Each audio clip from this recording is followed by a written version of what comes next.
नमस्कार दोस्तों, हम लोग इस वीडियो में कॉन्स्टिट्यूशनल डिजाइन पढ़ रहे हैं, यानी कि संविधान निर्माण। हम लोग पिछले वीडियो में देखे थे कि कैसे दक्षिण अफ्रीका में रंगभेद के विरुद्ध संघर्ष चलता है और अंततः वहां पर एक नए संविधान का निर्माण होता है। आज हम लोग देखेंगे कि भारत में कैसे संविधान का निर्माण हुआ। ये जानने से पहले हम ये जान लें कि संविधान की जरूरत क्यों पड़ती है। आइए हम लोग देखें, why do we need a constitution.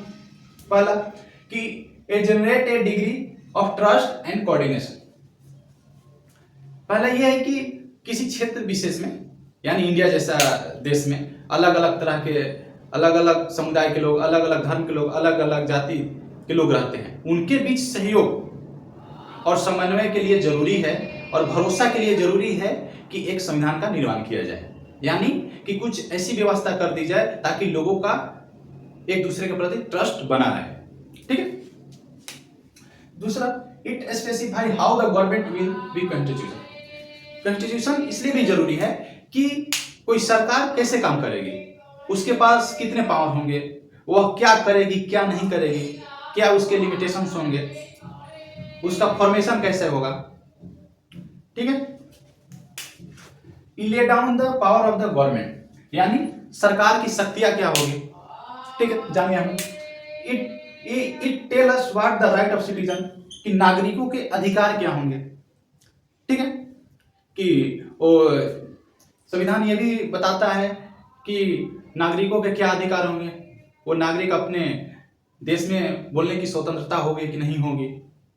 ये सब जरूरी होता है ताकि संविधान में उसको लिख दिया जाए कि ताकि कोई ऐसी सरकार आए जिससे, ताकि कोई ऐसी सरकार ना आए जिससे लोगों के अधिकार को हनन करे। ठीक है। It express the aspiration of people and creating good society. लोगों की महत्वाकांक्षा पूरा करने के लिए जरूरत होता है ताकि एक नए अच्छे सोसाइटी का निर्माण किया जा सके। ठीक है। और हम लोग देखते हैं कि भारत में जो संविधान बन रहा था, संविधान निर्माण से पहले हम ये जान जाए कि भारत के समक्ष बहुत सारे चुनौतियां विद्यमान थी। कैसे? हम लोग जानते हैं कि ह्यूज एंड डाइवर्सिटी, भारत जैसे विशाल और विविधता भरा देश में संविधान निर्माण करना बहुत कठिनपूर्ण काम था। अलग अलग धर्म, अलग अलग समुदाय के लोग थे। ठीक है। सभी की आकांक्षाएं पूरी होगी कि नहीं होगी, सभी का भरोसा होगा कि नहीं होगा जो संविधान निर्माण हो रहा है। ठीक है। दूसरी बात कि पार्टीशन, हम लोग जानते हैं कि 47 में पार्टीशन हो जाता है, यानी देश दो भागों में बढ़ जाता है धर्म के आधार पर। तो बहुत सारे जो मेंबर थे संविधान सभा के, वो पाकिस्तान के संविधान सभा में चले जाते हैं, तो उससे भी समस्या उपज जाती है। अब उससे होने वाला कम्युनल वायलेंस भी, हिंसा, सांप्रदायिकता बहुत जोर शोर से हो रही थी। उस बीच संविधान का निर्माण करना, सभी की आकांक्षाओं को पूरा करना अपने आप में बहुत बड़ा चुनौती था। ठीक है। चौथा, प्रिंसली स्टेट। हम लोग जानते हैं कि जो 1947 का एक्ट आया था, उसमें प्रिंसली स्टेट यानी रियासत के राजा को स्वतंत्रता दी गई थी कि आप या तो भारत में शामिल हो जाइए या पाकिस्तान में, या खुद या स्वतंत्र रहिए। हम लोग देखते हैं कि हैदराबाद का जो रियासत था वो स्वतंत्र रहना चाहता था, वहीं जूनागढ़ का जो रियासत था वो पाकिस्तान के पक्ष में जाना चाहता था, लेकिन वहाँ की जो जनता थी, लोग थे, वो भारत के पक्ष में आना चाहते थे। तो अंततः क्या करना पड़ा भारत सरकार को कि ऑपरेशन पोलो के माध्यम से हैदराबाद को भारत में शामिल कराना पड़ा, और वहाँ पर जूनागढ़ में जनमत संग्रह के माध्यम से भारत में शामिल करना पड़ा। तो ऐसे ऐसे बहुत सारे प्रिंसली स्टेट थे जो अपने आप को स्वतंत्र रखना चाहते थे। तो यहाँ भी एक सबसे बड़ा चुनौती था। अब हम लोग बात करेंगे द पाथ टू कॉन्स्टिट्यूशन, यानी संविधान निर्माण की ओर। हम लोग देखेंगे कि संविधान निर्माण कैसे हुआ। उससे पहले हम लोग ये देख लें कि वहां तक हमारे महापुरुष कैसे पहुंचे। The constitution has evolved during the freedom struggle. हम लोग जानते हैं कि दक्षिण अफ्रीका में जब संविधान का निर्माण हो रहा था, तो जो संविधान की जो बुनियादी बातें थी, जैसे डेमोक्रेसी, लिबर्टी, इक्वालिटी, ये सब संविधान निर्माण के दौरान ही ये सब बात हुई वहां पर कि कौन सी चीज शामिल किया जाए, कौन सी चीज शामिल नहीं किया जाए। लेकिन हमारे यहाँ जो संविधान बना वो फ्रीडम स्ट्रगल के दौरान ही ये सब बात पर विचार हो गया था कि संविधान का जब निर्माण होगा कि कौन सी बातें शामिल किया जाएगा, कौन सी बातें को शामिल नहीं किया जाएगा। यानी बहुत सारे लोकतांत्रिक मूल्य जो थे वो फ्रीडम स्ट्रगल के दौरान ही तय कर लिए गए थे कि ये बातें शामिल की जाएगी। ठीक है। हम लोग दूसरे, it was a struggle to rejuvenate our country. जो फ्रीडम स्ट्रगल के जो नेता लोग थे उनको ये मानना था कि मात्र राजनीतिक संघर्ष ही हमारा उद्देश्य नहीं है, यानी ब्रिटिश शासन से छुटकारा पाना ही हमारा उद्देश्य नहीं है। जब नए संविधान का निर्माण होगा तो हमें नए ढंग से सोसाइटी और पॉलिटिक्स को गढ़ना होगा। ठीक है, उस सब पर भी चर्चा हो गई थी। There were sharp difference of opinion with freedom struggle. नेताओं में यह भी चर्चा थी कि जब भारत आजाद हो जाएगा तो भारत किस रास्ते पर चलेगा, यानी कि डेमोक्रेसी का भी दो रूप होता है। एक हम लोग देखते हैं कि पार्लियामेंट डेमोक्रेसी होता है, एक होता है प्रेसिडेंशियल डेमोक्रेसी जैसे अमेरिका में है, और पार्लियामेंट्री डेमोक्रेसी जो जैसे ब्रिटेन में थे। तो ये सब चर्चा हो रही थी कि जब आज़ाद हो जाएगा तो भारत किस रास्ते पर चलेगा। ठीक, फिर हम लोग देखते हैं कि नेहरू रिपोर्ट और कराची सेशन में कुछ बुनियादी बातों पर चर्चा हुई थी। कुछ जैसे सार्वभौमिक वयस्क मताधिकार पर चर्चा हुई थी कि जब संविधान का निर्माण होगा तो ये सब चीजें शामिल किया जाएगा। ये नेहरू रिपोर्ट क्या था, एक तरह से संविधान का निर्माण ही किया गया था। कराची सेशन में भी ये सब बातें कही गई थी कि राइट टू फ्रीडम होगा, लोगों को राइट टू फ्रीडम दिया जाएगा, लोगों में इक्वालिटी स्टेब्लिश की जाएगी, protecting the right of minority, अल्पसंख्यक राइट की सुरक्षा की जाएगी। ठीक है, हम लोग देखते हैं कि 1935 के एक्ट से बहुत सारी चीज़ों को शामिल कर लिया गया था। 1935 के एक्ट से ही पहली बार भारत में विधानसभा का चुनाव होता है 1937 में। तो उन लोग उससे भी बहुत सारे हमारे नेताओं सीखे थे कि कैसे पार्लियामेंट को चलाना है, ठीक है, कैसे लेजिस्लेटिव को चलाना है।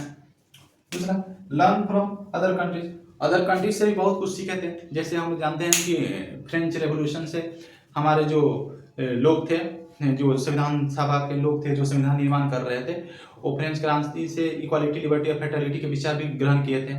ठीक है, और रशियन रेवोल्यूशन से सोशलिस्ट बातें भी अपनाए थे। और थर्ड, ब्रिटेन से पार्लियामेंट डेमोक्रेसी की बात अपनाए थे। और इसी तरह से और हम लोग देखते हैं कि अमेरिका से राइट्स की बात अपनाए थे, लोगों को कौन सी राइट्स दिया जाए, एक सूची तैयार करना है। तो ये सब बातें तो अपनाए थे, वहाँ से ग्रहण किए थे, लेकिन 10 का 10 लोग अपने संविधान में शामिल नहीं किए कर दिए थे, इंडियन के अनुरूप शामिल किया गया था। ठीक है, अब हम लोग बात करेंगे कि जो संविधान निर्माण हुआ, यानी कि कॉन्स्टिट्यूशनल असेंबली एक बनी थी, कॉन्स्टिट्यूशन असेंबली,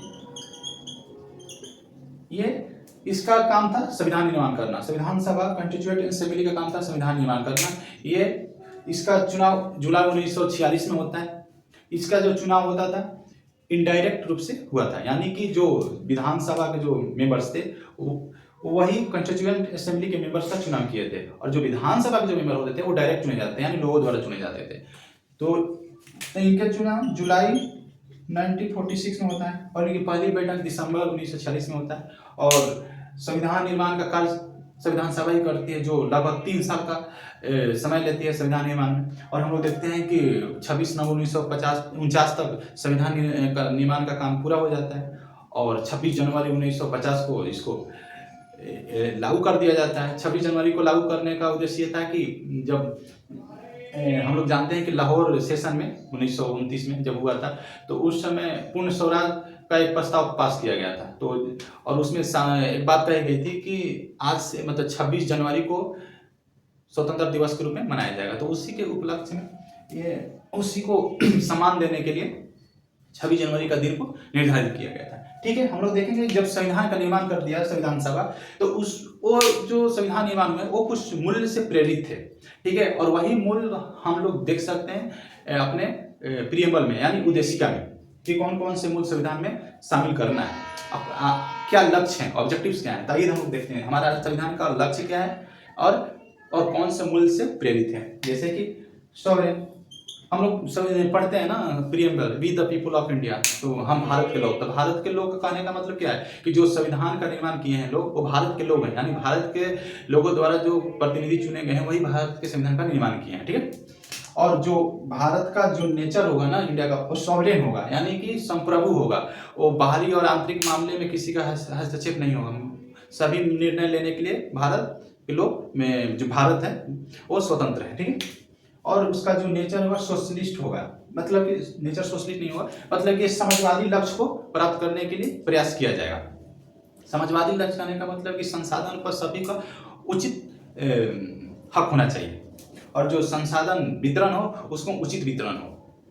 ठीक है। सेकुलर नेचर, स्टेट का नेचर जो हो सेकुलर होगा, सभी को किसी भी धर्म के अपनाने के लिए स्वतंत्रता होगी।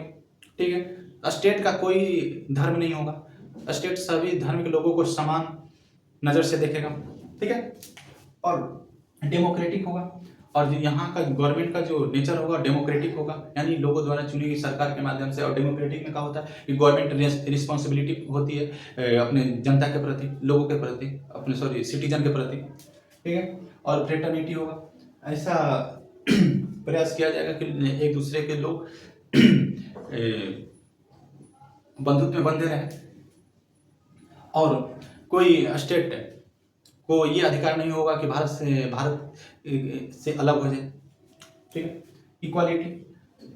इक्वालिटी प्राप्त करने पर विशेष बल दिया जाएगा, सभी लोग कानून के समक्ष समान होंगे। लिबर्टी, बोलने की लिबर्टी होगी, लोगों की बसने घूमने अपने देश में लिबर्टी होगी। अनुचित लिबर्टी पर प्रतिबंध भी लगाया जा सकता है। और जस्टिस, सामाजिक, आर्थिक और राजनीतिक न्याय की कल्पना की गई है कि सभी को सामाजिक और आर्थिक और राजनीतिक न्याय प्राप्त हो। और चौथा रिपब्लिक, जो स्टेट का नेचर होगा रिपब्लिक होगा, यानी कि जो यहाँ का हेड ऑफ स्टेट होगा वो निर्वाचित होगा, ना कि वंश होगा या किंग के जो किंग होता है वैसा नहीं होगा। ठीक है। तो हम लोग देख लिए। Thank you.